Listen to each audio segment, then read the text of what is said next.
yung paghahanda po natin para sa darating na Kapaskuhan. Amen?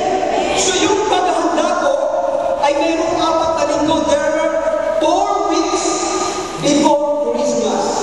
And this is what we call our Advent in our Roman Catholic Church.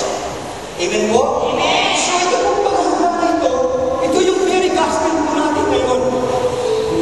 Ang very gospel po natin ngayon yung panawagan ni John the Baptist.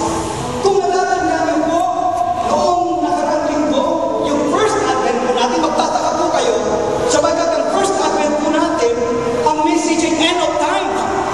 Parang, ano ba yan nakakatakot? Nagtawas ko bakit end of times? No? Yung po yung message noong first Advent. Pero, kung iisipin po natin, it is the same coming of Christ. Sapagat ang ating Panginoon ay dumating nung kanyang first coming upang ihayag ang mabuting balita. Ngayon, yung first Advent po natin, yung gospel po is all about also coming of Jesus, but on second time.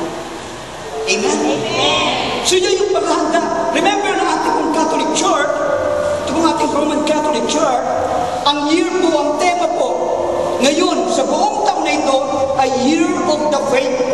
Sabihin nyo, Year of the Faith. Year of the Faith. Ang ibig sabihin po nito, ang ating pong simbahan ay nais nating gulitain at balik-balikan kung ano ang itinayo nito ng ating Panginoong Hesus. Hanggang ngayon, hindi tayo kumakaliwa, hindi tayo kumakanan, dire-diretso po tayo kung ano ang itinayo ng ating Panginoong Hesus. Yung po, yung ating sinusundan ngayon. Amen? Palakpakan natin si Lord. Hallelujah.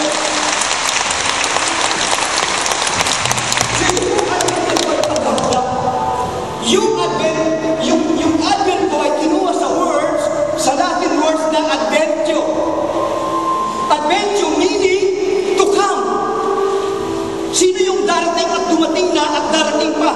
Ang Panginoong Hesus. And this is the very message of today. Dito po nakataya ang buhay ng ating pananampalataya. Amen. Dito nakataya. Kaya makinig po kayo, we're going to journey to the words of God na ibinigay sa atin ng Panginoon sa araw na ito. And I'm sure, papatubayin tayo ng banal na Espiritu. Remember, every time, every fellowship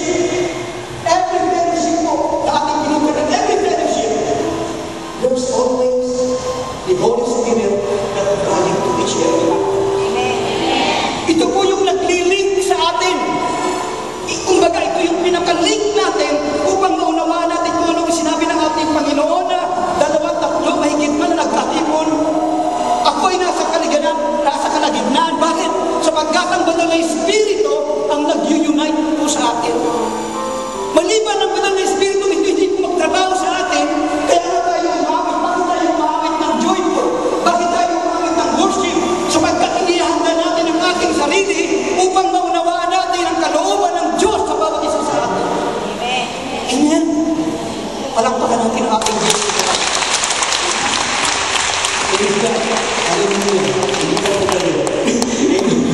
Praise God. Okay, inanyahan ko kayo na buksan yung ating Bible sa Luke chapter 3 verse 1 to 6. Praise God. Say amen. Nakita na yan. Praise God.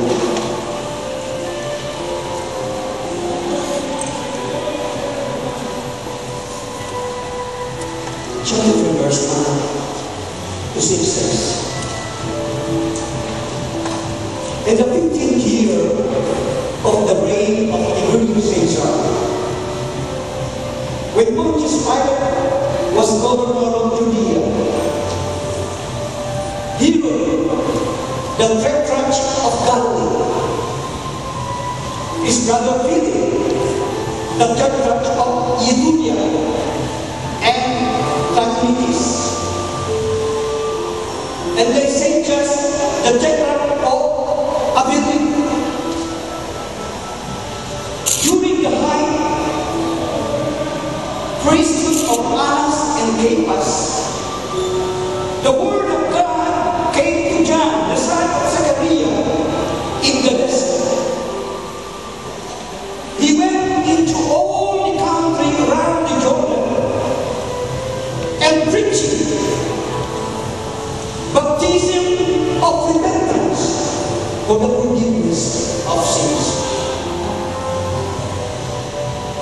as is written in the book of the words of Isaiah the prophet. A voice of one calling in the desert, prepare the way for the Lord, make straight paths for him. Every bone shall be filled, every mountain and hill made dry. The crooked roads shall become straight, the rough ways smooth. And listen to these verses. And all mankind will see the God salvation. Brothers and sisters, ito po ang mabuting balita sa ating mundo.